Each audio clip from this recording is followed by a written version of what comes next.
que tu ouvres la Bible dans le livre d'Ecclésiaste, chapitre 3, le verset 1er. Cependant, je te fais comprendre que cet enseignement ne s'adapte pas seulement qu'à la nuit du 31. C'est un enseignement qui a pour but de vous faire comprendre ce qui se passe dans les nuits de transition. Est-ce que je parle à quelqu'un? Ce qui se passe dans les nuits de transition. Pourquoi est-ce qu'il y a des transitions? Pourquoi est-ce que la Bible précise lutin soir et lutin matin? Les transitions, dis-moi les transitions. Et à cet effet, je vais prendre le temps de pouvoir m'étaler sur les différents cycles. Les cycles reconnus bibliquement, il y a deux types de temps. D'accord? Il y a ce qu'on appelle le temps Kairos, qui est un temps linéaire, qui marque des événements bien précis. Et puis il y a un autre temps qu'on appelle le temps Chronos. Chronos en grec parle de temps, ce qui veut dire aussi ce qui est cyclique, c'est-à-dire le chrono. Vous voyez? Et lorsqu'on parle de chronos, on parle de ce qui tourne comme une boucle. Amen. Donc ça part d'un point A, ça tourne et ça revient vers le point A, directement chronos. Donc quand vous voyez par exemple l'aiguille d'une montre, ça répond à chronos. Ça quitte ici, ça tourne et ça revient au point de départ. Amen. C'est pourquoi si vous voyez le chrono fonctionne comme ça, parce que c'est ça, chronos. Alléluia. Poursuivons. Donc, Jean chapitre 9, le verset 4, il dit, il faut que je fasse pendant qu'il est jour. Dis avec moi, pendant qu'il est jour. Dis avec moi, pendant qu'il est jour. Et il continue, il dit quoi? La nuit vient où personne ne peut travailler. Ça veut dire que ce qu'on fait durant le jour, là, quand la nuit arrive, les activités s'arrêtent, le tribunal s'assoit. On ne travaille plus. Le tribunal s'assoit et chaque jour fait son point. Qu'est-ce que j'en ai dit? Chaque jour fait son point. Et par rapport à ça, il y a une instruction qui est donnée au jour suivant. Et à chaque jour, suffit maintenant sa peine. Et Jésus dit, c'est pendant qu'il fait jour là, que vous devez travailler. Parce que la nuit vient où vous ne pourrez plus travailler. Vous devez attendre quoi? Un autre jour. Or, le 31, c'est le dernier jour du grand cycle de 2025. C'est durant cette journée que tu peux travailler. Parce que quand la nuit vient, tu ne peux plus travailler. Tu ne peux travailler que quand il fait jour. Non, il y a une différence entre comment sortir d'une année et comment entrer dans une année. On ne rentre pas dans une année le 31. On ne rentre pas dans une semaine le dimanche, le lundi plutôt. On rentre le dimanche matin. Sinon le samedi à 15h. On ne rentre pas dans l'année aussi le 31 soir. On possède l'année, les 7 premiers jours de l'année. L'année n'est pas évaluée par cycle journalier. L'année est évaluée par cycle hebdomadaire. L'année c'est 7, 7, 7, 7, 7, 7, 7. Et quand Dieu fait les jours, il compte 1, 2, 3, 4, 5, 6, 7e jour repos, ça fait une boucle. Et c'est cette boucle-là qui fait maintenant l'année. C'est que vous allez voir que les mois, c'est des semaines. Les mois, c'est des semaines. Et les semaines, c'est des jours. Qui comprend ce que je suis en train de dire? Et peu importe le mois, il y a toujours les 7 jours de la semaine dans le mois. Voilà pourquoi on ne possède pas les 12 mois qui constituent l'année sans passer par les 7 jours qui constituent la semaine. On ne parle pas une nuit et puis la nuit là donne toute l'année. C'est faux. Il faut parler au lundi. Pour dire au lundi que ce qui a été fait le lundi d'avant doit être annulé et faire une nouvelle programmation pour le lundi de 2026. Ainsi de suite jusqu'à terminer le dimanche. Le 31 n'est pas la nuit de possession de l'année. C'est la nuit de sortie de l'année. Parce que la manière de sortir définit comment tu vas entrer. Maman, la porte qui est là. Si tu sors avec habit noir, est-ce que tu peux rentrer dans le hall là avec habit blanc? Qui comprend ce qu'il vient de dire? Voilà le poteau là. À Kwanzaa, c'est une porte. Vous voyez la porte là, non? Je joue comment? Hein? Quelle couleur? Si je traverse cette porte, Est-ce que je suis en costume vert? Ça veut dire l'état dans lequel tu sors d'une année, c'est de le même état que tu entres dans une année. Le 31, c'est la porte par laquelle tu passes. Voilà pourquoi on parle de nuit de passage, la nuit de la traversée. Mais laisse-moi te dire, il n'y a personne qui traverse ses pieds cassés. Et parce qu'il a traversé, son pied se redresse. Qui comprend ce que je suis en train de dire? Là, maintenant, ce que je suis en train de te prêcher, c'est dans quel état tu dois traverser. Parce que les jours se sont parlés. Et bizarrement, toi, tu n'as pas la dette de 2025.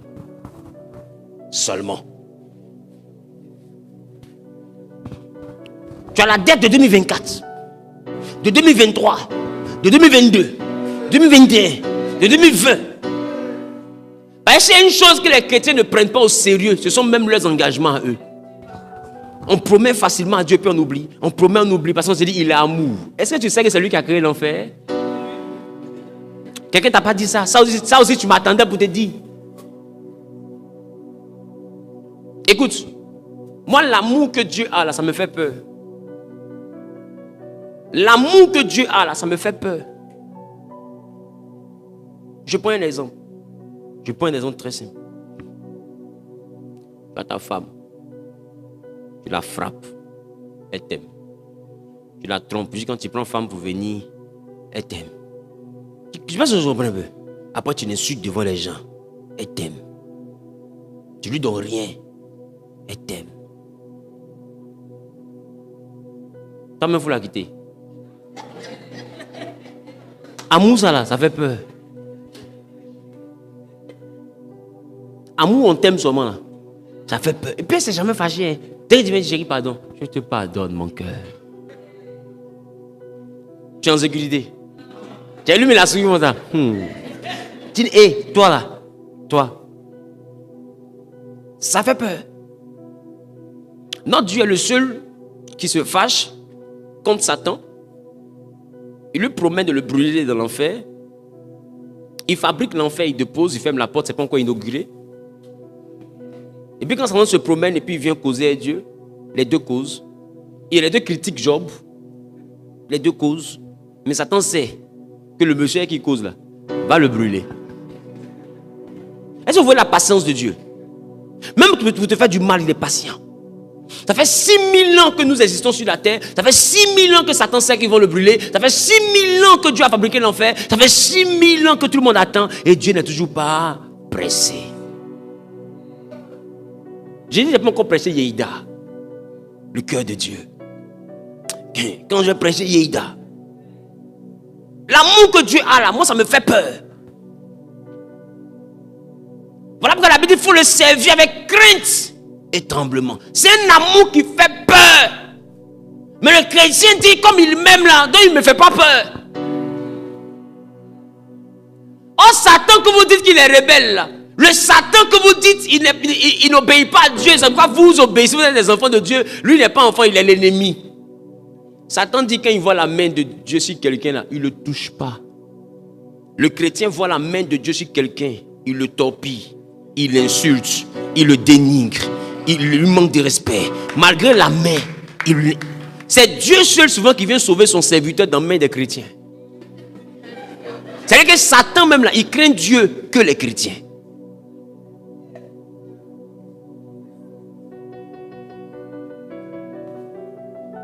Il dit ne touchez pas, mais ouais, les démons disent, on a compris, les chrétiens disent, poussez là-bas.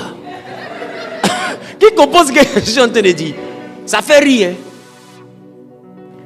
Tout ça, ce sont des semences.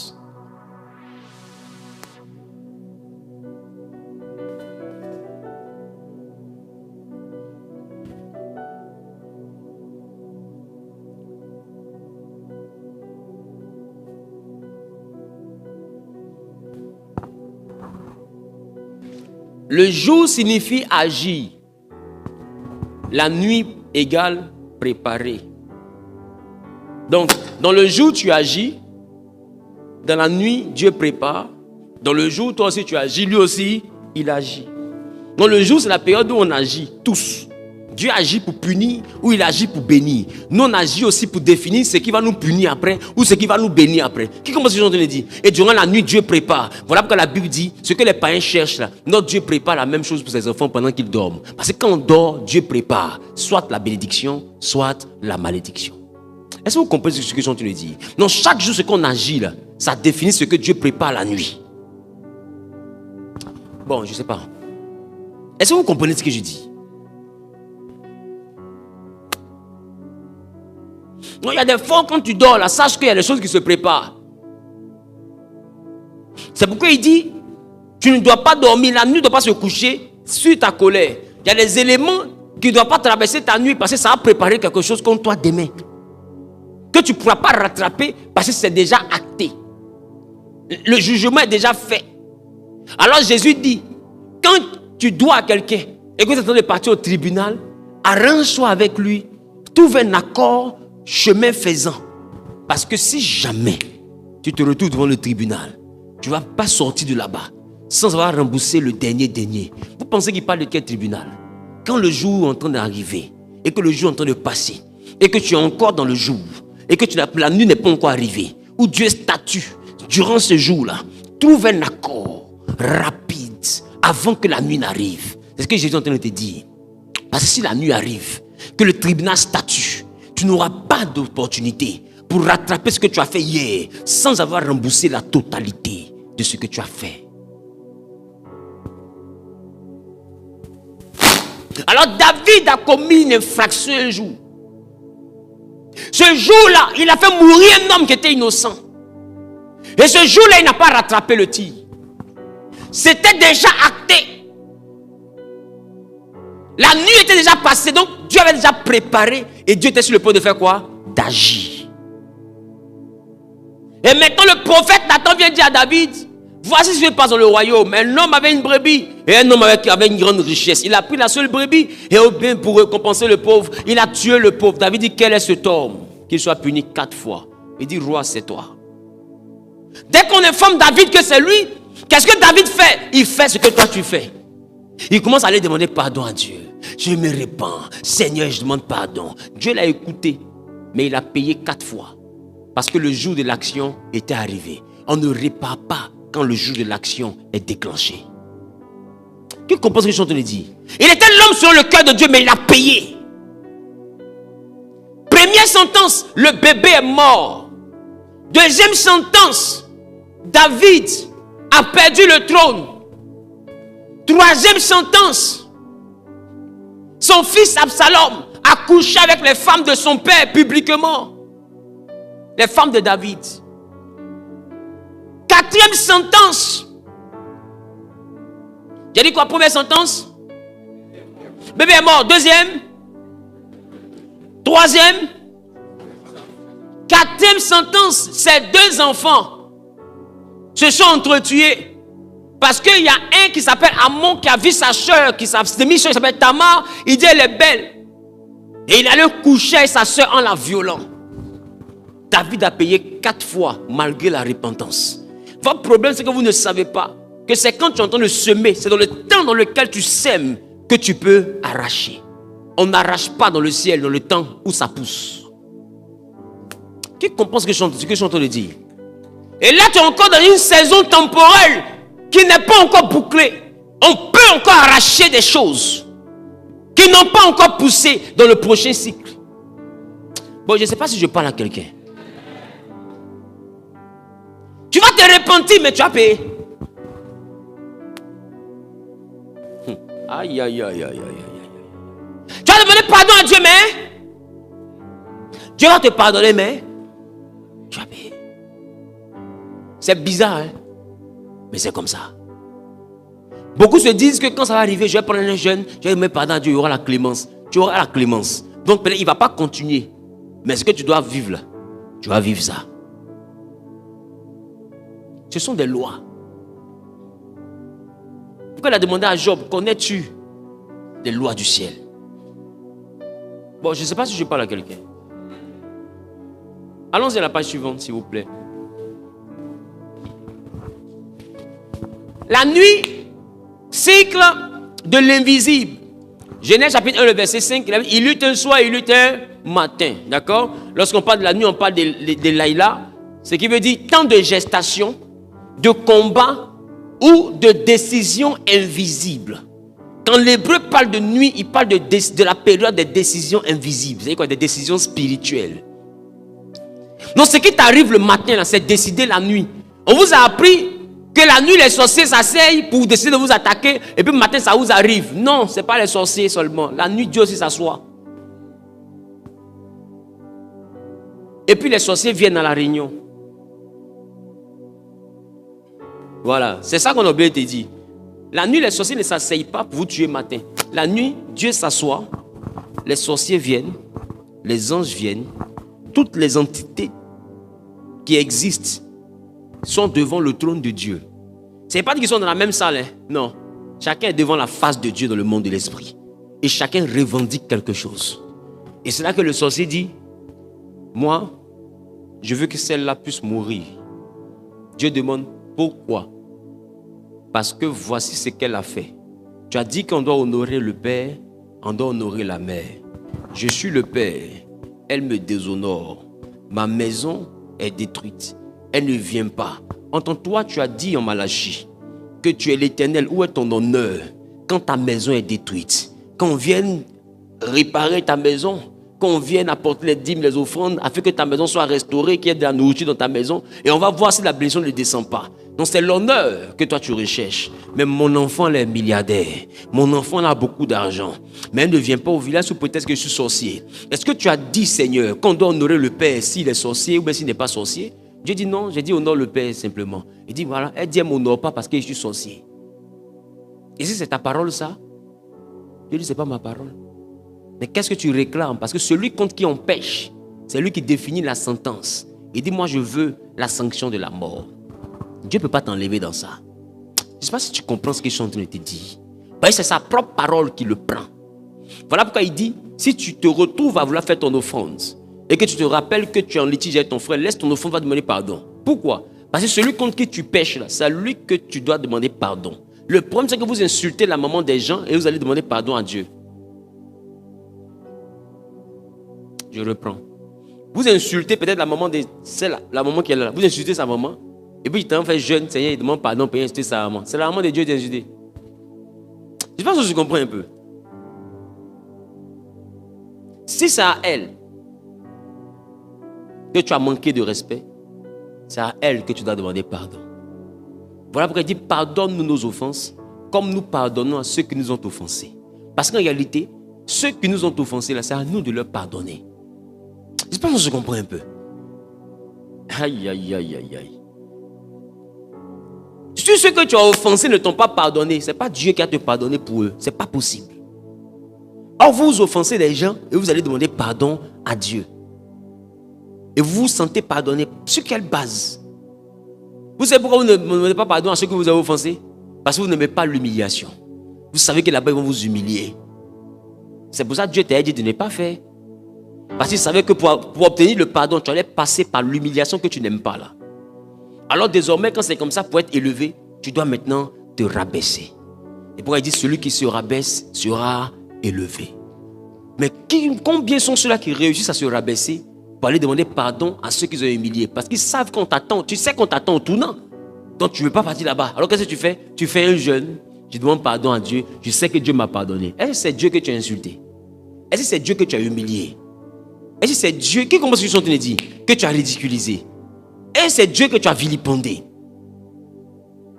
Vous voyez que c'est des lois que vous ne comprenez pas. C'est pourquoi pour éviter de te faire humilier, il faut éviter d'humilier les gens. Parce que si jamais tu veux demander pardon à Dieu, Dieu ne te pardonnera pas tant que tu n'es pas reparti vers cette personne-là pour demander pardon. Et la Bible, tu dois demander pardon seul. Si la personne ne veut pas, tu dois repartir avec un témoin. Si la personne ne veut pas, tu dois repartir avec 2 témoins. Après tout ça, tu peux maintenant traiter la personne comme un païen. Donc tu vois que obtenir le pardon, c'est plus difficile qu'offenser. Or vous vous sentez pardonné parce que vous avez insulté les gens. Vous allez demander pardon à Dieu pour vous être pardonné. C'est aussi simple que ça. La conséquence de ça, là, c'est ça qui est célibat qui est sur toi. Là. La conséquence de ça, là, c'est ça qui est chômage qui est sur toi. Là. La conséquence de ça, c'est ça qui est pauvreté qui est sur toi. Et je te demande, ce n'est pas les sorciers, c'est la conséquence de tes actions. Je ne sais pas si je parle à quelqu'un. Tu es découragé, non? C'est pour ça que Dieu m'a embauché. Il m'a embauché pour te décourager. Parce que longtemps, les gens vous donnaient des enseignements, mais qui sont tellement faux et qui vous font espérer en un bonheur qui ne va jamais arriver. Donc, du coup, tu te comportes mal et puis tu t'en fais jeune. Ton papa est vivant, tu es incapable d'aller l'honorer et puis tu t'en pries Dieu. Fais tu n'as rien prévu pour ta mère, tu n'as rien prévu pour ton père. Sous prétexte qu'il est sorcier, et puis toi, tu t'es emporté robe. Quand il fait ça te suit. Qui commence à chanter dire? Il n'y a pas maudit qui est maudit que toi, hein, si tu fais ça là. Ton papa n'a pas de ventilateur. Toi, chez toi, il y a un climatiseur. Ton papa n'a pas de télévision. Toi, tu as 4 télévisions. Il y a un problème dans ta vie. Toi, dans la cabane, ses habits sont déchirés, n'a même pas de sandales. Et toi, tu es habillé ici et tu filmes tes armoires de chaussures.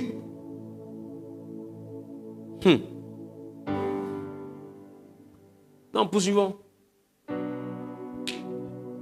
La nuit est le laboratoire de Dieu. C'est quoi le laboratoire de Dieu?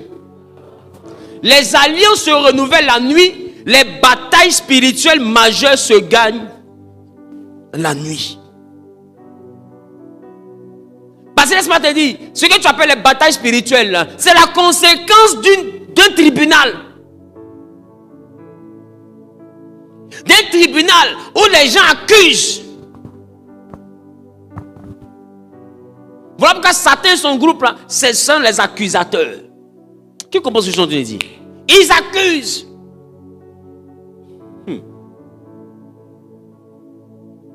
Et durant la nuit, Dieu prépare des choses. Durant la nuit, Dieu prépare dans son laboratoire la bénédiction ou la malédiction. Alors la Bible dit, Dieu punit quoi? L'iniquité des pères jusqu'à la 3e. Maintenant, pourquoi on vous apprend à l'église que ce qui frappe les gens jusqu'à la 4e génération, c'est la malédiction, il faut attaquer les démons.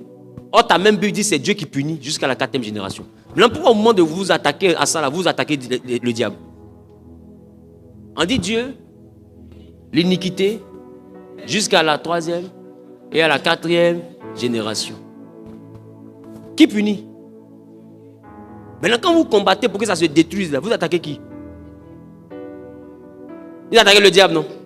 Maintenant, je viens de vous faire comprendre qui punit.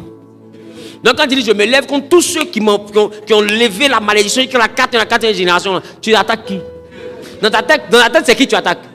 Non, dans ta tête, c'est qui tu attaques? Mais bibliquement, c'est qui tu attaques? Parce que qui punit? Et on t'enseigne que ton grand-père a fait des actions, donc le diable vous réclame. Ce n'est pas le diable qui vous réclame. C'est Dieu qui vous réclame.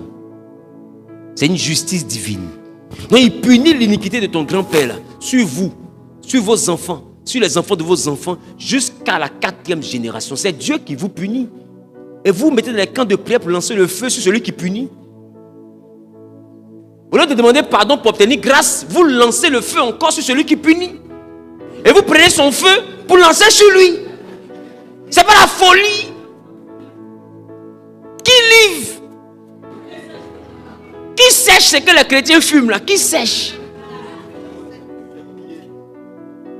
On dit Dieu punit. Et vous prenez le feu, vous mettez sur le diable.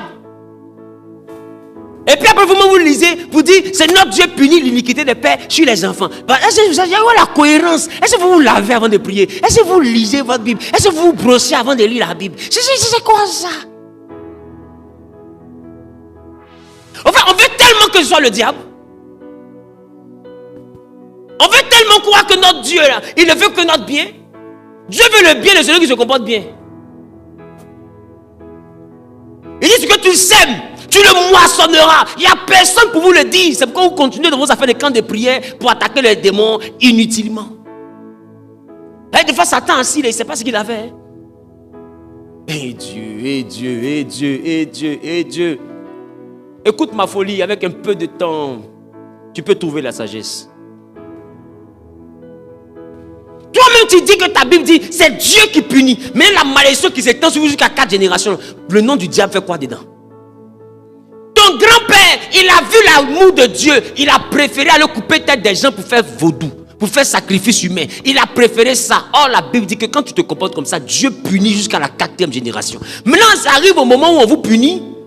Et puis vous prenez les armes. Je me lève, combattant, Satan, sans fusil. Au fait, tu es comme les enfants, quand on gifle, et puis ça monte le gifle, et puis qui t'a giflé? Et puis dit, c'est tonton Anjo. Aïe. Les enfants font ça souvent, non? C'est vraiment le frappe, on demande qui t'a frappé. Et lui là. C'est la même chose.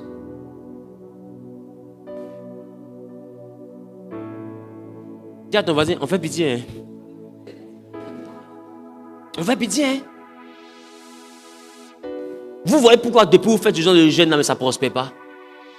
Parce que la Bible, c'est Dieu qui punit l'iniquité. La Bible n'a jamais dit le diable punit l'iniquité jusqu'à la 4e génération. Lui-même, il est dans l'iniquité. Est-ce qu'il peut punir l'iniquité? Satan ne peut pas punir l'iniquité. Celui qui punit l'iniquité là, c'est Dieu. Et Ézéchiel dit en Ézéchiel 28, il était beau jusqu'à ce que lui-même, Satan, l'iniquité fut trouvée chez lui. C'est pourquoi on l'a puni aussi. Donc là où on trouve l'iniquité, là, c'est Dieu qui punit. Et Satan est une victime de cette loi. Lui aussi, iniquité, là, ça a été trouvé chez lui. On l'a pris, on l'a babougou et son groupe. Mais là, ça arrive sur toi. En réalité, ce que Satan fait là, il vous blague pour que vous commettiez l'iniquité. Parce que c'est quand tu commets l'iniquité là, Dieu te frappe jusqu'à la 4e génération. Non, lui, il ne s'embête pas, il te blague. C'est ce qu'il a fait à Ève. Il a blagué, elle a mangé. Et puis il les a assis. On dit c'est le serpent. Il dit mais pourquoi tu as fait ça? Moi, il n'avait pas mangé. Hein? Moi, il n'avait pas mangé. Hein? C'est elle. Il dit tu te déplaces sur tes pieds, c'est pas grave. Je me déplace sur mes pieds. Mais elle là, elle a mesure. Tu sais, il y a des gens là, ils préfèrent avoir un pied cassé, puis toi tu es mort. Plutôt que, il faut se comprendre un peu. En fait, c'est pas son pied cassé là qui lui fait mal. Non, c'est ta chute là qui lui donne la joie. Quand tu te déplaceras sur ton ventre, c'est pas grave. Tant qu'elle n'est plus elle là, moi ça me va. Qui comprend ce degré de méchanceté là? Lui-même il était victime de ça. Ézéchiel 28 dit, il était beau. Il marchait au milieu des pierres étincelantes. Il était recouvert de toutes sortes de pierres précieuses. Le tambourin et les instruments de musique ont été confectionnés spécialement pour le jour où il naquit. La Bible dit qu'il était sur la montagne de Dieu. Il était chérubin protecteur du trône. La Bible dit jusqu'à ce que l'iniquité fût trouvée chez lui. C'est là que Dieu l'a frappé. Donc quand l'iniquité est trouvée quelque part, ce n'est pas le diable qui frappe. Parce que lui-même qu'on a trouvé ça chez lui, lui aussi il a été frappé. Mais quand ça frappe vos familles, vous trouvez que c'est le diable qui frappe. Est-ce que c'est le diable qui a écrit ce qu'il vient de dire là? C'est le diable. Ce n'est pas la parole de Dieu.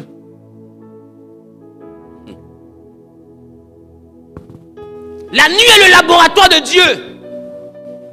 C'est pourquoi je dis à quelqu'un, le cycle de 2025 n'est pas encore achevé. Tu peux encore réécrire, tu peux encore arracher. Parce que le cycle dans lequel on plante, ce n'est pas le même cycle dans lequel ça pousse. Je ne sais pas si je parle à quelqu'un. Amen. Non, je ne sais pas si je parle à quelqu'un.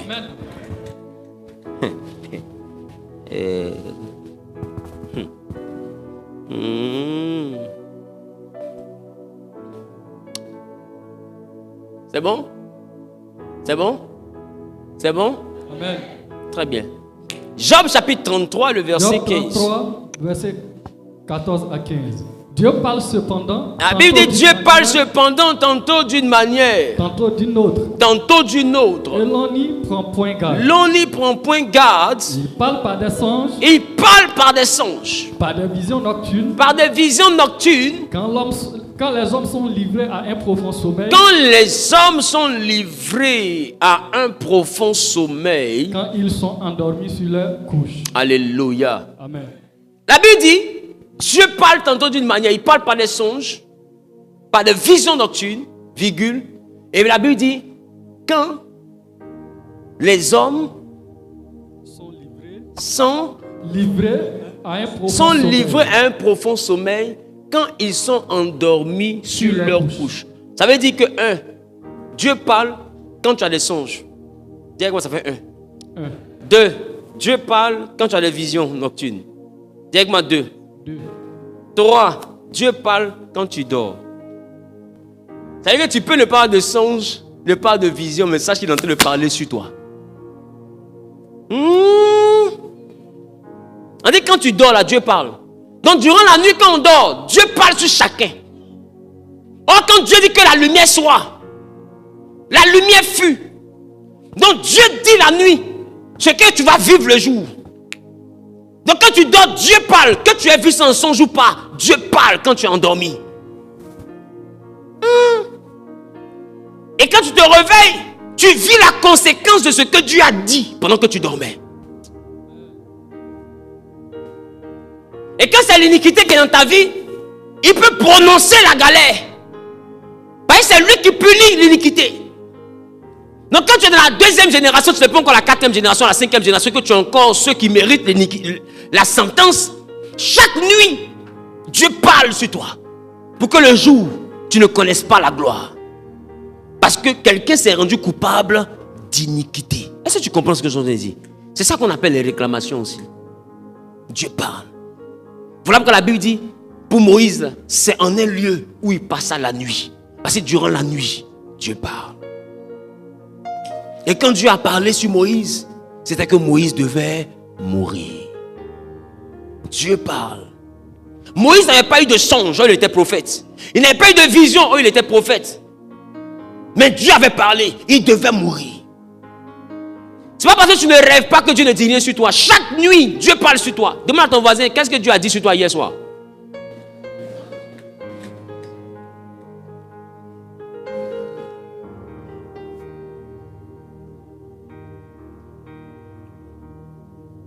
C'est pourquoi, si vous avez échangé avec des personnes, le jour où ils doivent partir, s'ils ont dépassé une nuit, et c'est dans la journée ils doivent partir, il y a des actions qu'ils posent, tu as l'impression qu'ils savent. Parce que la mort, elle a annoncé à l'esprit de l'homme avant que le jour se lève. Dieu parle, tu mourras aujourd'hui. Donc un homme qui est spirituel, il peut capter ce message ou il peut ressentir ce message. Il peut sentir qu'il est dans un temps où il s'en va. Il ne se passe que quelqu'un comprend ce que je suis en train de dire. Parce que Dieu parle, l'homme il ne meurt jamais par surprise. Bon, je ne sais pas comment je vais t'expliquer ça. Et quand Dieu parle, tu peux capter ça par des songes. Tu peux capter ça par des visions. Tout comme tu peux ne même pas capter parce que tu dors dans un profond sommeil. Ou tu peux ne même pas capter parce que tu es étendu sur ta couche en train de te reposer. Tu peux ne pas capter, mais Dieu a dit quelque chose. Et l'accident que tu vas vivre après là, c'est Dieu qui a parlé. Il se passe que quelqu'un comprend ce que je suis en train de dire.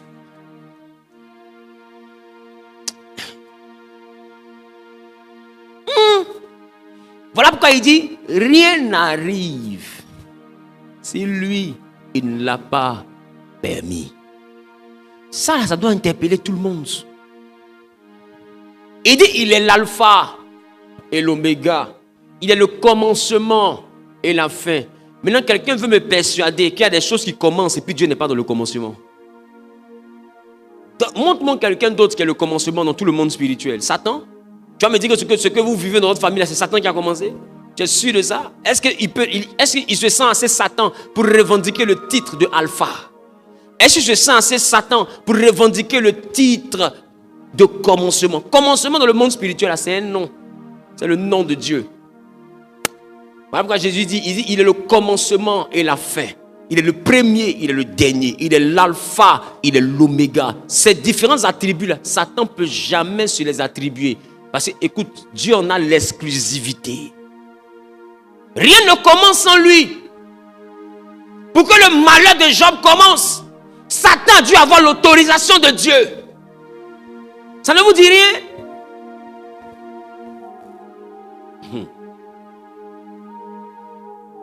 Satan sait que si Ève mange le fruit, le problème va venir. Mais quand ils ont mangé le fruit, Satan ne les punit pas. Il attend que Dieu vienne punir.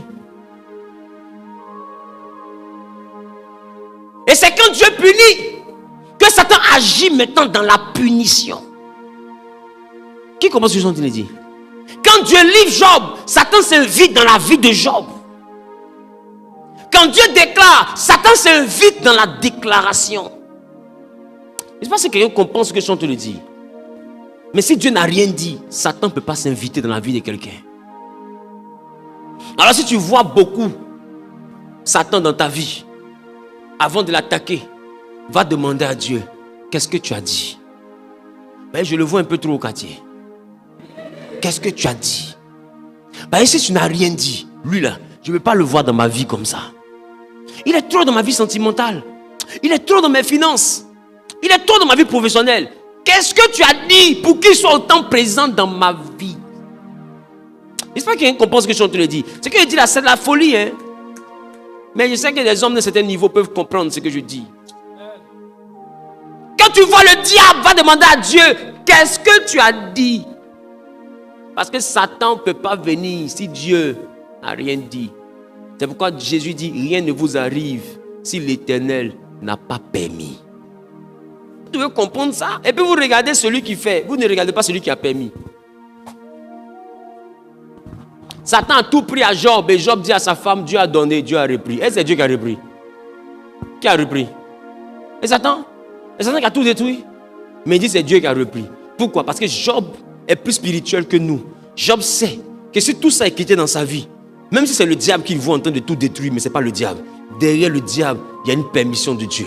Derrière le diable, il y a une volonté de Dieu. Derrière le diable, il y a un OK de Dieu. Alors il n'a pas dit le diable a repris. Il dit c'est Dieu qui a repris. Parce que si Dieu ne m'a pas livré, lui là, il ne peut pas m'arracher. Il ne peut pas. Ça veut dire que Job était spirituel vraiment. Est-ce que je parle à quelqu'un? Amen. Allons-y dans la suite, s'il vous plaît. La semaine, le cycle de l'ordonnancement. Dieu structure le jour, le temps plutôt en 7 jours. Chez les Hébreux, on parle de Sheva. Sheva qui veut dire plénitude ou accomplissement ou alliance. Est-ce que je parle à quelqu'un? Voilà pourquoi vous allez remarquer ce qu'on appelle le sabbat, c'est la nuit de la semaine. Voilà pourquoi j'ai dit travailler pendant qu'il fait jour. La nuit vient, personne ne peut travailler. Vous avez remarqué que Dieu travaillait le jour, la nuit on dit lutin soir, puis lutin matin, Dieu dit. C'est le matin que Dieu dit, la nuit il ne travaille pas. Comme si dans la nuit Dieu se repose. Mais en réalité le repos de Dieu ne veut pas dire qu'il s'assoit à ne rien faire. Le repos de Dieu veut dire qu'il s'assoit pour statuer. Dans le repos de Dieu, Dieu déclare des choses qui vont se manifester dans le travail de Dieu. Il décide ce qui va se manifester dans la période où lui travaille. Voilà pourquoi vous avez remarqué que quand la journée venait, Dieu faisait des choses qui étaient structurées. Parce que dans la nuit, il décide ce qu'il va faire et dans le jour, il manifeste ce qu'il a décidé de faire. Qui commence ce que je suis en train de dire? De sorte à ce que la nuit, Dieu décide. Le matin, Dieu agit. On a vu ça tout à l'heure, non? Et c'est pareil pour la semaine. Le 7e jour, qui est le dimanche, qui est le samedi normalement, Dieu siège. Et Dieu décide. Et à partir de lundi, Dieu accomplit ce qu'il a décidé. Et c'est pourquoi nous devons orienter nos semaines. Est-ce que je parle à quelqu'un? Et quand on parle de semaine, chez les Hébreux, on parle de plénitude ou on parle d'accomplissement. Posséder une semaine, c'est vital. Dis avec moi, c'est vital. Chaque semaine est une mini-vie. Ce que tu ne corriges pas dans une semaine se répète dans l'année. C'est pourquoi l'année 2026 est dans la semaine, la première semaine de 2026. Et j'ai envie de te dire, la force qui domine une année est rattachée au jour par lequel on rentre dans l'année. Parce que chaque jour a une force et chaque jour est une entité. Bon, je ne sais pas si je parle à des hommes spirituels, mais j'ai l'impression qu'il y a des phrases que vous n'arrivez pas à capter. Qui comprend ce que je dis? Chaque jour a une force et chaque jour est une entité spirituelle. Le jour par lequel nous rentrons dans une année définit l'orientation spirituelle de cette année. Le jour qui est commencement d'une année définit l'oméga de l'année. Tout ce que tu as vu au milieu là, c'est du sport. C'est pourquoi les entités du premier jour, tu dois être capable de les soumettre et maintenant triompher des 6 autres entités. Et le premier sabbat de l'année, tu dois le respecter totalement. Le premier sabbat d'une année civile n'est pas le samedi, c'est le 7e jour après l'ouverture. Je prends un exemple. Si nous rentrons en 2026, on rentre quel jour? Jeudi. Donc spirituellement, jeudi devient la porte. Les entités de jeudi doivent être les entités que tu dois soumettre d'abord. Numéro 2, vendredi, samedi, dimanche, lundi, mardi. Mercredi devient le sabbat spirituel de toute l'année 2026. Donc, durant tous les mercredis 2026, il y a des activités que tu dois faire parce que les semaines de 2026 sont régies par le 7e jour qui est le mercredi.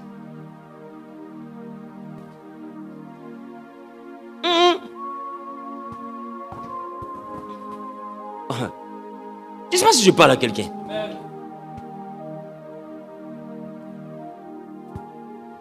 Aïe, aïe, aïe, aïe, aïe, aïe.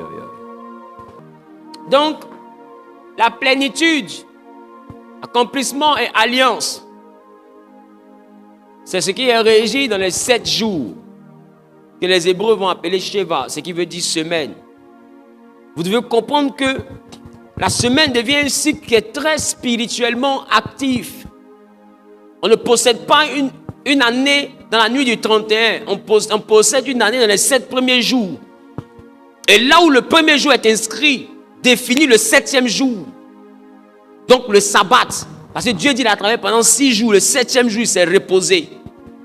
C'est pourquoi vous avez remarqué que dans certaines traditions, les jours de repos ne sont pas identiques. Qu'est-ce que les peuples ont le 7e jour? Où on ne va pas au champ. Mais les jours ne sont pas identiques. Parce que les jours sont régis par rapport à certaines clauses. Et dans le calendrier civil aussi, vous ne pouvez pas prendre le dimanche comme le 7e jour, pendant que l'année a commencé un mercredi.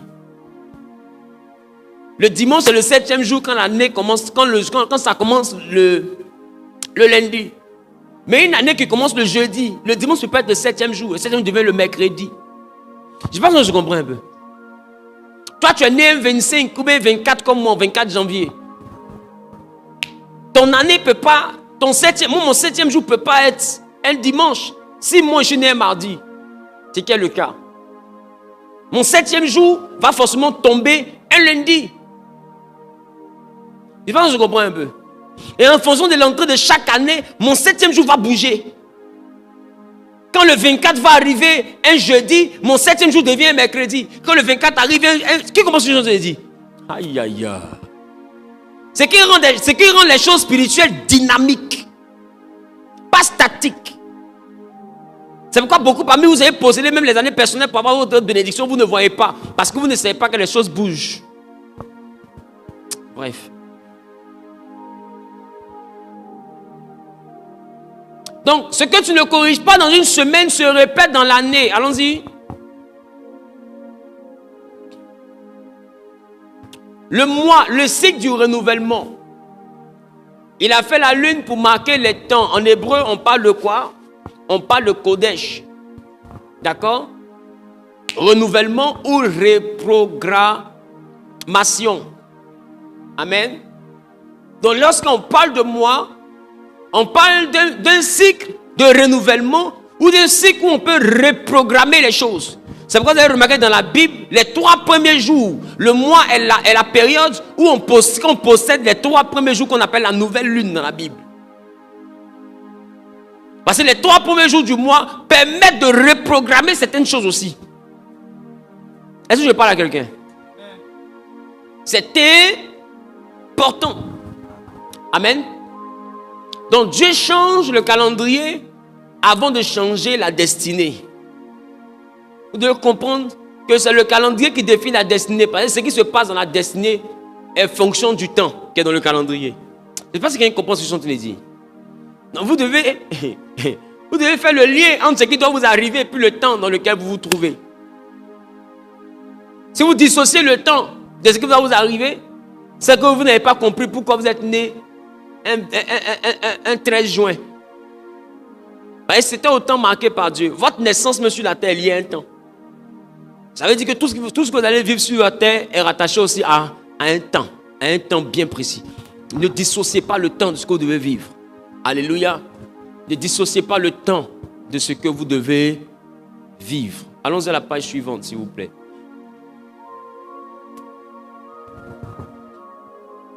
L'année, le cycle du jugement et de la récolte. Dites-moi le cycle du jugement et de la récolte.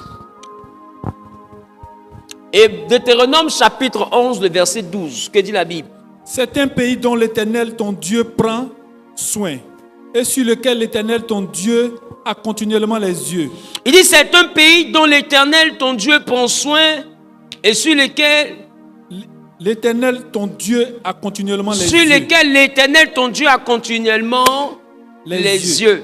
Du commencement à la fin de l'année.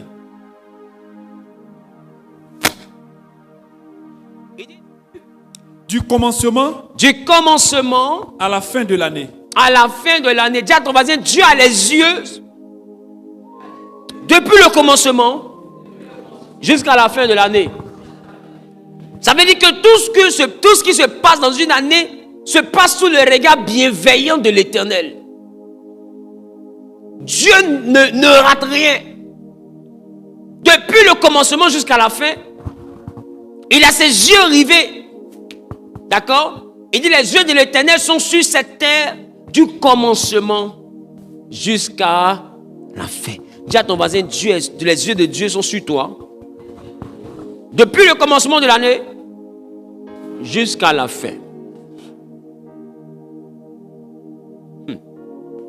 Donc, quand on parle d'année, on parle de canard, ce qui veut dire répétition, cycle, mais aussi changement positif.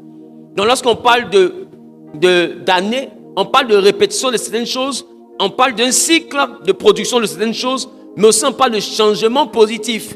Donc, lorsque tu rentres dans l'ouverture d'une année, c'est une opportunité unique que tu as pour changer positivement des choses dans ta vie. Est-ce que je parle à quelqu'un? C'est une grande opportunité pour changer des choses dans ta vie. Tu ne dois donc pas rater cette opportunité. Ce que je peux vous dire, même si tu n'as pas possédé une année par les 7 jours, le simple fait que tu aies compris comment sortir de l'année peut te faire bien rentrer dans une nouvelle année. Qui comprend ce que je suis en train de te dire? Parce que l'état dans lequel tu sors définit l'état dans lequel tu entres. Si je passe par une porte en gris, je rentre dans la chambre en gris. Je ne vais pas traverser une porte étant en gris et puis sortir ici en bleu. Ce n'est pas possible. Je parle à quelqu'un? Donc, la nuit de la traversée est une nuit de passage. Donc, comment tu sors définit comment tu entres. Et les yeux de l'Éternel sont sur le début de l'année. Ça veut dire que dans la fin de l'année, Dieu regarde ce que tu fais dans la fin. Parce qu'il avait dit, il est là depuis le commencement jusqu'à la fin. Nous sommes à quelle période de l'année 2025? Donc les yeux de Dieu sont sur la fin. Donc il regarde aussi comment tu es en train de finir l'année. Et puis ensuite, dès que tu passes par la nuit de passage, il regarde quoi? Quand on passe de l'autre côté en 2026, il regarde quoi? Le début. Et il te regarde quand tu vas passer l'année jusqu'à voir comment tu vas encore finir l'année. Ça veut dire que si tu as la bonne attitude, Dieu peut voir un homme ou une femme qui a changé de posture dans la fin et Dieu va voir une nouvelle personne rentrer dans le début de l'année et ça va te permettre de vivre de nouvelles choses. Les nouvelles choses ne dépendent pas d'une autre chose que de la manière dont tu sors de l'année. Ce n'est pas d'abord les histoires de faire offrande sur le chiffre 12 pour poser chaque mois de l'année. C'est faux. Une offrande est un élément qui permet de rentrer dans une année. Mais ce n'est pas ça qui définit l'année. Celui qui t'a dit ça, il ment.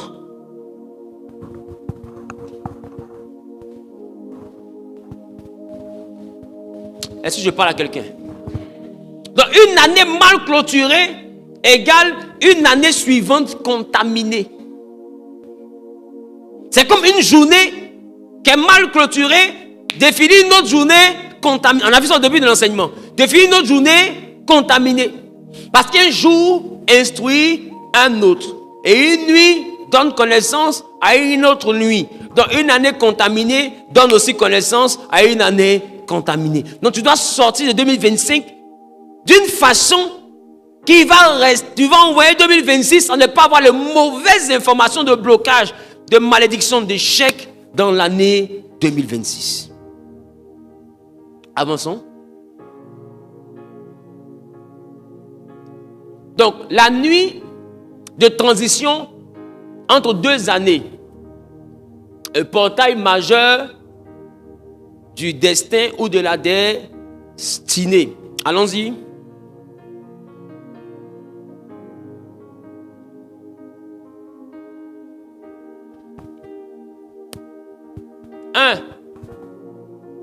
Vérité mystique fondamentale.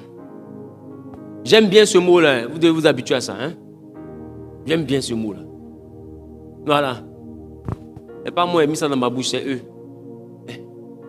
La nuit de transition entre 2 années est un portail spirituel. C'est comme un portail spirituel.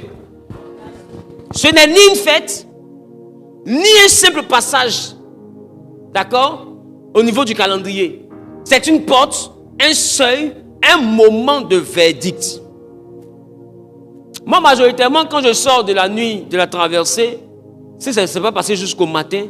Quand je rentre à la maison, je fais ce que j'ai à faire et je vais dormir. Parce qu'en réalité, ce n'est pas une nuit festive.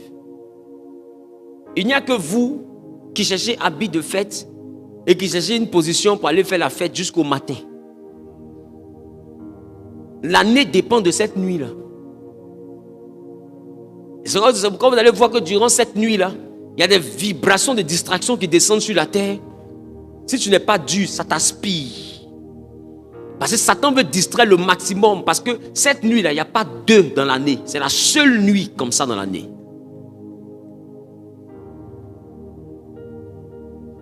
Je ne sais pas si quelqu'un comprend. Et durant cette nuit-là, il y a ce qu'on appelle une AG dans le monde spirituel. Une assemblée générale où toutes les entités s'asseyent pour statuer ce qui va arriver sur la terre, sur les peuples, sur les régions, sur les nations, sur les familles, sur les individus durant la nouvelle année. Ils présentent ils font le bilan de l'année dernière et ils décident des sentences qui sont purgées, c'est-à-dire que ils sont la 4e génération, ils ont fini. Après cette année-là, on ne doit plus les punir, on doit maintenant les bénir. Ils décident de ces choses. Et ils décident de ce qui doit être reconduit comme malédiction, de ce qui doit être débuté comme malédiction, ou de ce qui doit être débuté comme bénédiction, ou de ce qui doit être reconduit comme bénédiction. Qui comprend ce que je suis en train de dire? Donc c'est durant cette nuit que tout se décide. Tu ne peux donc pas être en train de boire la bière durant cette nuit. Tu ne peux donc pas être dans un débouquet durant cette nuit. Tu ne peux donc pas.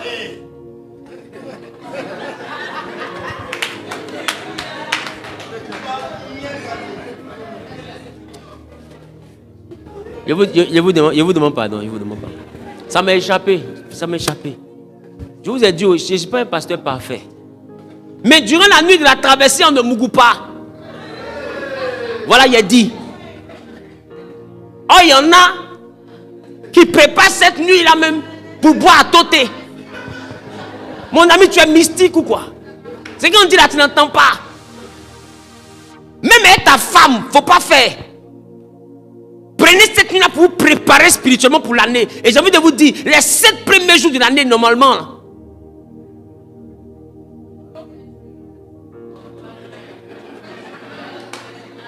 tu sais pourquoi?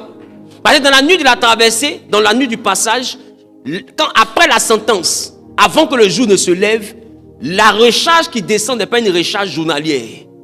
C'est la recharge en énergie pour la bénédiction que tu auras durant toute l'année. Donc c'est la période où tu es le plus chargé possible. Voilà pourquoi durant les 7 jours, tu dois être capable de posséder les 7 jours. Pourquoi? Parce que durant chaque jour, tu vas déposer la partie de la recharge là dans la journée.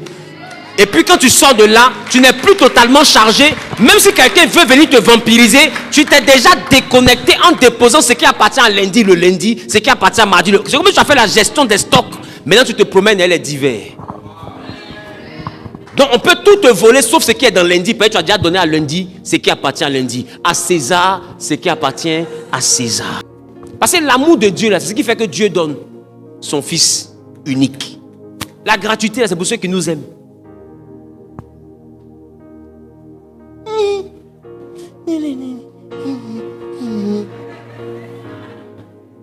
Peut-être qu'il est loupé. Vous devez comprendre. C'est pourquoi Pourquoi vous, je vous donne le pédia, on ne mougou pas? Parce que le mougouli est l'élément par lequel tu peux donner l'énergie de ton année sans t'en rendre compte. C'est la seule chose que je vous donne à vous qui n'aimez pas venir à l'église. Le reste là, je vais donner ça dans la classe là-bas. Parce que écoutez-moi bien, les 7 premiers jours définissent ce que tu vas voir durant l'année. On ne joue pas avec. Normalement, on rentre pas dans une année pour souffrir. Tu peux avoir des défis, mais souffrir, c'est impossible. Souffrir pour manger, souffrir pour te déplacer, c'est la vraie malédiction.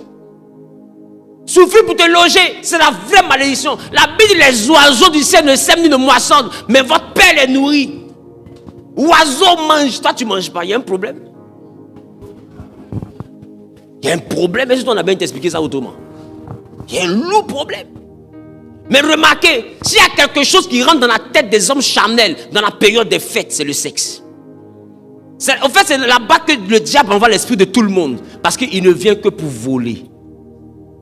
Donc, il a besoin des grâces annuelles de chaque personne. Alors, il vous envoie à l'hôtel, dans les coffres de voiture, derrière les lampadaires, dans les résidences, dans les cocoteraies, derrière les bananiers, sur le manguier, sur la dalle. Toi,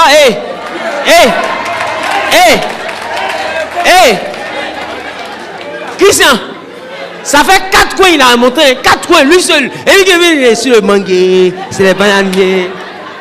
D'où te vient cette expérience?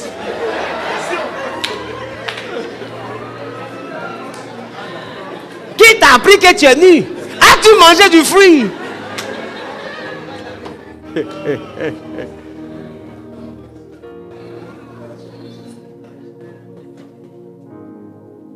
Je parle à quelqu'un? Durant les 7 jours, il y a des activités à faire. Quand tu fais ces activités, avant le lever du jour, du 8e jour, que le jour de l'activation de l'année, c'est-à-dire des activités, pas spirituelles, physiques de l'année, il y a un service qui a fait là, pour sceller. C'est comme si tu prends le cadenas et puis tu fermes tes 7 jours. La nuit, ce n'est pas toute la période obscure. La nuit, c'est la période de 22h à 2h. Vous comprenez? Ou la nuit, tout au plus, c'est la période de 21h à 3h du matin. Est-ce que vous comprenez? Donc, quand c'est le 21h à 3h du matin, c'est que la nuit est subdivisée en 4 veilles. 4 veilles de 3 heures. Première veille, 18h à 21h, ce n'est pas la nuit, on appelle la soirée, le soir. Deuxième veille, de 21h à minuit. Troisième veille, de minuit à 3h. Ces 6 heures là, ça s'appelle la nuit. Et la Bible dit que Jésus a été arrêté au milieu de la veille du milieu. Donc ça veut dire qu'il était dans la période où il y avait les 4 veilles, les 3 veilles de 4 heures. Je vous explique tout à l'heure. Et puis ensuite, il y a la veille de 3 heures à 6 heures, qu'on appelle l'aurore. Et à 6 heures du matin, quand le soleil se pointe, ça s'appelle l'aube. 18 heures, quand le soleil se couche, ça s'appelle le crépuscule. C'est 2 moments de libation. Aidez la maman, s'il vous plaît. Vous savez, nos mamans, elles ne connaissent pas. Ça, là, c'est son enfant qui l'a mis dans le problème. C'est-à-dire que, quand elle cherche le portable, elle fait ça. Vous allez vous fâcher. Oh, elle ne connaît pas. Pardonnez. Amen. Excusez. Elle s'en fait. Voilà. Donc, ce que je peux vous dire, après, il y a le soir qui est subdivisé en 3 veilles. 3 veilles de 4 heures. Le crépuscule, le soleil couchant, jusqu'à 22 heures, 4 heures. De 18 à 22 heures, ça fait 4 heures. De 22 heures à 2 heures, ça fait 4 heures. Et de 2 heures à 6 heures, ça fait 4 heures. Dans ce cas, la soirée est de 18 heures à 22 heures. Et de 22 heures à 2 heures, la nuit. Et de 2 heures du matin à 6 heures du matin, l'aube, l'aurore. Et à partir de 6 heures du matin, on a l'aube. Est-ce que vous comprenez un peu? Quand Jésus a été arrêté au milieu de la veille du milieu c'est de 22 heures à 2 heures. Le milieu, ça fait minuit. Est-ce que vous comprenez ce que je suis en train de dire? Et c'est dans la nuit que Dieu siège. Ce n'est ni à l'aurore, ce n'est ni le soir. Est-ce que vous comprenez ce que je te dis? Et la nuit, c'est soit entre 21h et 3h ou entre 22h et 2h. C'est une porte, la nuit de la traversée, c'est un seuil, c'est un moment de verdict. Et quand je parle de verdict, ce que je vous ai expliqué tout à l'heure, il y a un grand conseil. C'est comme si Dieu rassemble ses enfants. Amen. La Bible, Dieu a convoqué ses enfants de l'île de Job. Qui se rappelle de ça? Ils étaient tous présents. Il y a un grand conseil comme ça qui a eu lieu aussi au temps d'Akab, le roi Akab. Dieu avait rassemblé ses enfants. Donc il y a de grands rassemblements comme ça. Et vous comprenez que lors de ces grands rassemblements, quand vous pouvez le remarquer, les anges sont là, mais aussi des esprits un peu bizarres, des esprits un peu suspects. Satan, c'est à cette réunion, on lui demande si tu as vu Job. Il y a aussi un esprit de mensonge dans la cave qui dit envoie-moi, je vais aller mentir. Vous voyez qu'il y a des esprits qui ont un comportement pas trop. Hein? Ils ne sont pas nés de nouveau. Amen. C'est un comportement un peu bizarre. Mais ils font partie bizarrement de cette grande réunion-là. Ça veut dire que c'est une réunion à laquelle tout le monde est invité. Et c'est un peu une réunion comme ça qui se tient dans la nuit de la traversée. Vous ne devez donc pas négliger la nuit de la traversée. Et je lui ai dit, même toi-même qui n'as pas de chéri, qui n'as pas de mari, même te masturber, tu ne dois pas le faire pendant les 7 premiers jours. Ta semence doit être conservée. Parce que la masturbation, lorsqu'elle est inspirée par les esprits impurs, c'est une forme de manifestation, un peu comme les maris et femmes de nuit. En fait, tu es en train de sortir avec un esprit. Parce que quand on parle d'esprit, on parle de souffle. On parle d'une inspiration. Donc cette idée qui est venue là, c'est un esprit. Tu es en train de flirter avec un esprit sans le savoir. Et ils peuvent te blaguer. Ils vont te prendre ta semence. Je n'ai pas couché avec un garçon. Mais ce que tu as fait là, c'est la même chose. Tu as perdu quelque chose. Je ne sais pas si quelqu'un comprend ce que je suis en train de dire. Pourquoi la nuit de la traversée est dangereuse ou puissante? Donc les couples là, vous qui êtes mariés, votre heure de gloire a sonné.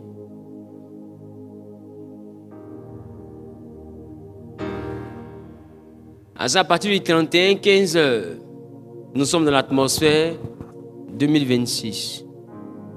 Alors faites attention. Je vous dis faites attention parce que vous devez comprendre que même quand on est marié, on ne sait jamais à qui on est marié. C'est bête, mais c'est vrai. Qui sait qu'il y a des hommes qui sont mariés, la femme est sorcière?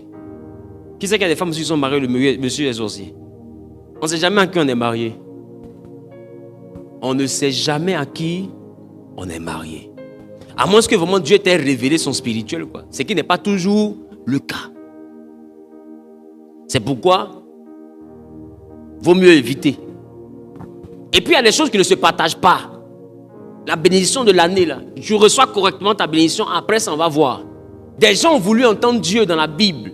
Au temps de Moïse, Dieu a dit qu'ils lavent leurs vêtements et que pendant 3 jours qu'ils s'abstiennent de sexe. Même les hommes mariés. Et après qu'ils viennent au pied de la montagne. Il y a des niveaux de consécration pour avoir certaines formes d'énergie. Là. La sexualité doit être bannie. Pas forcément parce qu'il est sorcier ou pas. Non, ou même parce qu'il est mystique ou pas. Ou même parce qu'elle est mystique ou même ton mari ou ta femme est suspect. Non, c'est pas forcément ça. Il y a des activités spirituelles qui demandent qu'on n'ait pas de sexualité. Je ne sais pas si je parle à quelqu'un. La Bible même dit, ne vous privez pas sexuellement l'un de l'autre. Sauf d'un commun accord pour vaquer à la prière. Parce qu'il y a des niveaux de la prière qui demandent que même si vous êtes marié, là, vous ne vous touchez pas.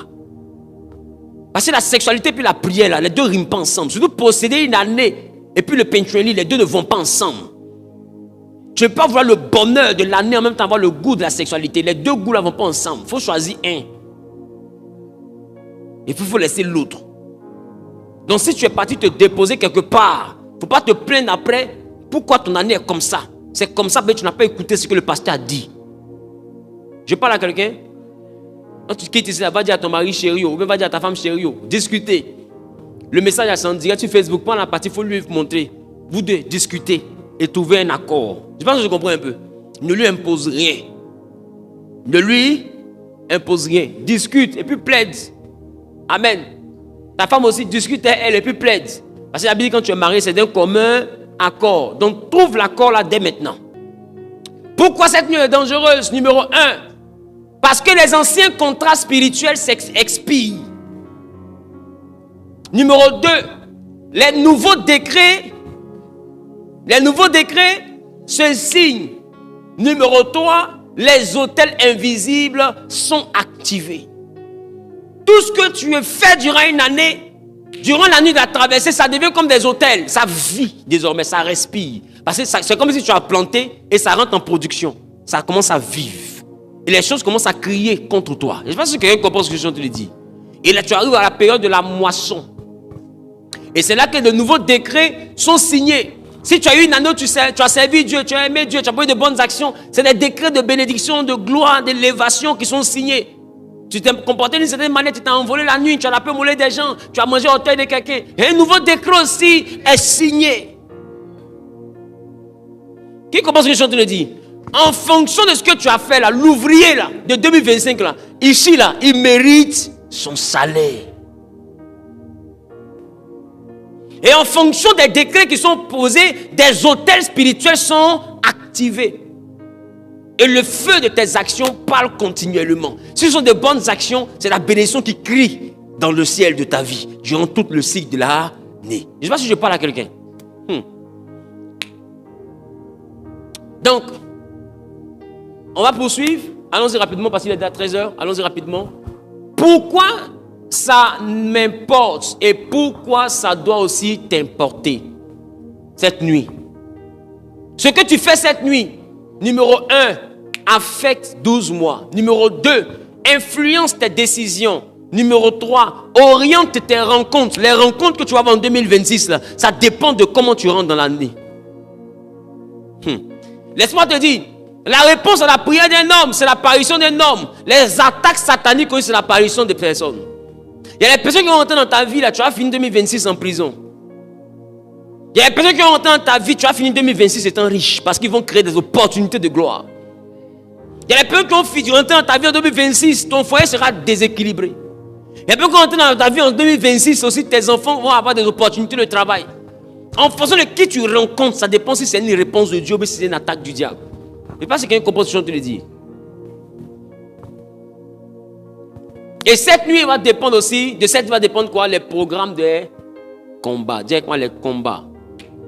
Mon peuple périt par manque de connaissances. Allons-y à la page suivante, s'il vous plaît. La nuit de transition est un seuil spirituel.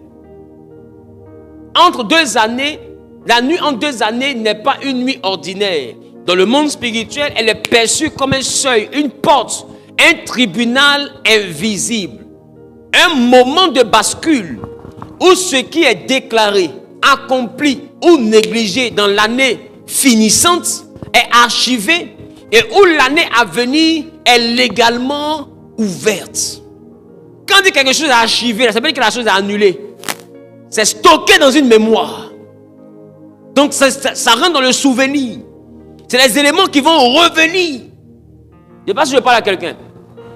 Ecclésiaste dit, il y a un temps pour tout sous le soleil, un temps pour toute activité sous le ciel. Allons-y à la page suivante.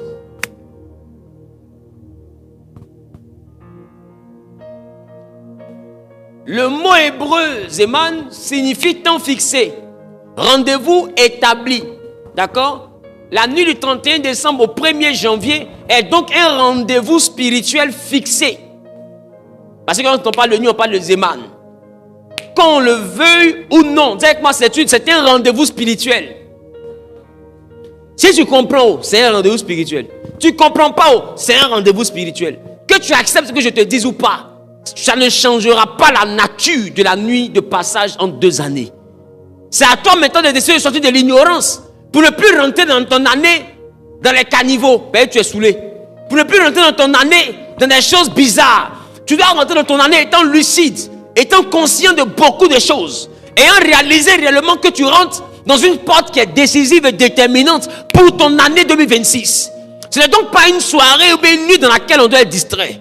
Ce n'est pas une nuit de querelle, ce n'est pas une nuit de bagarre, ce n'est pas une nuit de discorde, ce n'est pas une nuit de mésentente. C'est une nuit dans laquelle tu dois avoir une certaine discipline parce que tu rentres dans une nouvelle atmosphère, dans un nouveau cycle. Donne-moi un amen bien. Dans les réalités mystiques, dans le mysticisme, toute transition est un passage de juridiction.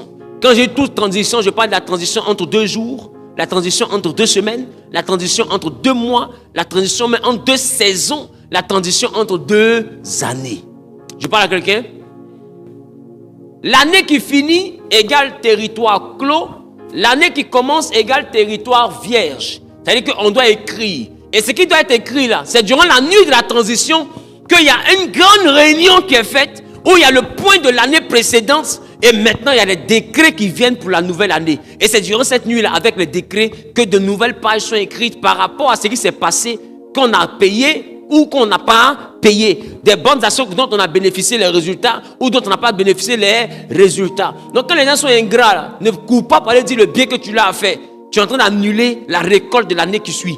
Il y a des gens qui ont été ingrats cette année et cela va favoriser que durant la réunion de la nuit de la traversée, un décret va être signé concernant ta santé. À cause de tes bonnes actions où ils ont été ingrats, là, Dieu va te permettre d'être guéri. Il va te permettre de pouvoir avoir une prospérité. Parce que simplement les gens ont été ingrats, mais tu as gardé la bonne attitude. Est-ce que je parle à quelqu'un? Très bien. La nuit de la transition égale zone neutre comparable au passage de la mer Rouge.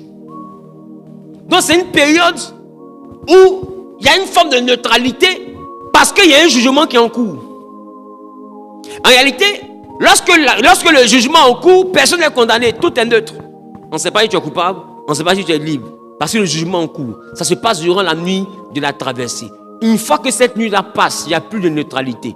Le verdict est donné. Le danger de cette nuit-là, c'est que le verdict qui est donné n'est pas donné sur une journée. Ce verdict est donné sur toute une année.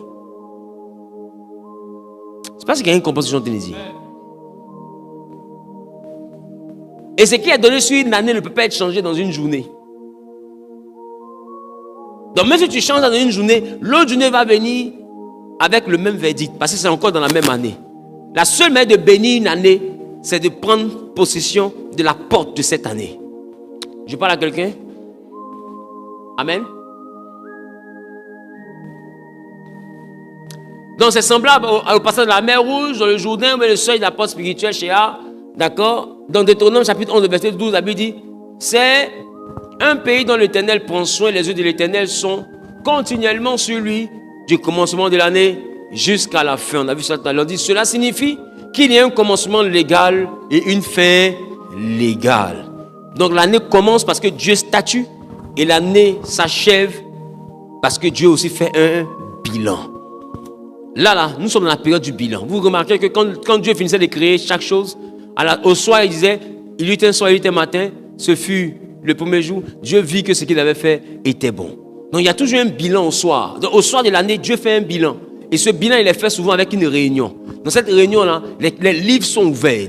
Les livres des jours, les livres des semaines, les livres des mois, les livres des saisons sont ouverts. Et les sentences, les bonnes actions, toutes ces choses-là sont citées. Il y a un bilan qui est fait. Et ce qui doit être reconduit durant l'année suivante est reconduit. Ce qui doit être arrêté est arrêté. Ce qui doit débuter débute. Donc c'est une période qui est cruciale dans l'élévation d'une personne ou dans la chute d'une personne. Est-ce que je parle à quelqu'un?